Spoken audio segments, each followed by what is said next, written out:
قبر کی پکار۔ حضور نبی کریم صلی اللہ علیہ وآلہ وسلم کا ارشاد گرامی ہے، قبر پر کوئی دن ایسا نہیں گزرتا جس دن وہ یہ اعلان نہ کرتی ہو کہ اے ابن آدم، کیا تو مجھے بھول گیا؟ میں تنہائی کا گھر ہوں، میں وحشت کا گھر ہوں، میں زہریلے کیڑوں کا مسکن ہوں۔ جب مردے کو قبر میں دفن کیا جاتا ہے تو قبر سے یہ آواز آتی ہے، اے ابن آدم، تو کتنا غافل اور بے فکر رہا، تو میرے سینے کو بڑی بے دردی سے رونتا رہا، حالانکہ تو جانتا تھا کہ آخر کار تو نے میرے اندر ہی آنا ہے اور میں ہی تیری آخری منزل ہوں۔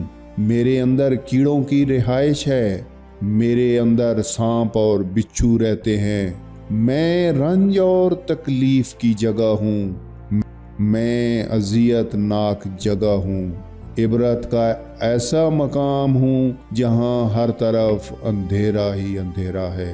افسوس کہ تو بھول چکا ہے اور یہ بھی تو نے نہیں سوچا کہ میں مرنے والے کے کفن پھاڑ دیتی ہوں، بدن کے ٹکڑے ٹکڑے کر دیتی ہوں، خون اور گوشت کا ریشہ ریشہ کھا جاتی ہوں اور جسم کا جوڑ جوڑ الگ کر دیتی ہوں۔ ہائے افسوس کہ انسان دنیا کی رنگینیوں کے چنگل میں پھنس کر اپنی اصلیت پر غور نہیں کرتا۔ قرآن پاک میں اللہ تعالیٰ فرماتا ہے کہ ہم نے انسان کو غلیظ پانی سے پیدا کیا، اور کیسے پیدا کیا یہ تم بھول گئے نا؟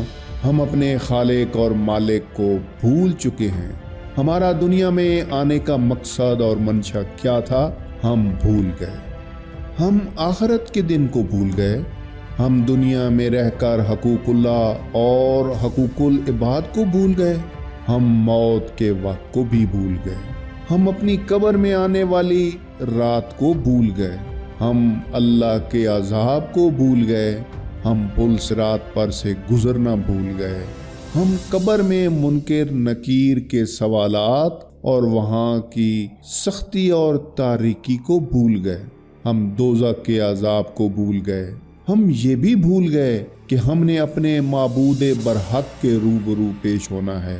ہم آخرت کے دن اور یوم حساب کو بھول بیٹھے۔ افسوس، صد افسوس، ہمارا کیا بنے گا؟ ابھی بھی وقت ہے کہ ہم اپنی آخرت کی فکر کریں اور اپنی آنے والی زندگی کے بارے میں سوچیں۔